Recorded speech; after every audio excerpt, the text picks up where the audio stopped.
ইতিহাসের এমে, চাকরি পাওয়ার চেষ্টা করে যায় না তবু থেমে।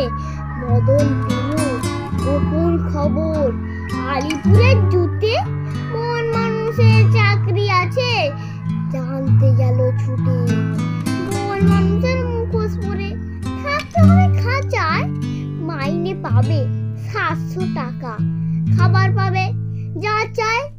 বেকার মদন অনিচ্ছাতেও চাকরিখানা নিল, দর্শকরাও বেজায় খুশি, দারুণ মজা পেল। একদিন তো লম্ফ দিয়ে পড়লো পাশের খাঁচায়, পাশেই ছিল নেকড়ে বাঘ, কেই বা তাকে বাঁচায়। হালুম করে বাঘ বাবাজি যেই তুলেছে থাবা, বন মানুষ চেঁচায় ভীষণ, মরে গেলুম বাবা। বাঘটা তখন বলল কানে, উঠছো কেন ঘেমে? আমিও ভাই তোমার মতো ইতিহাস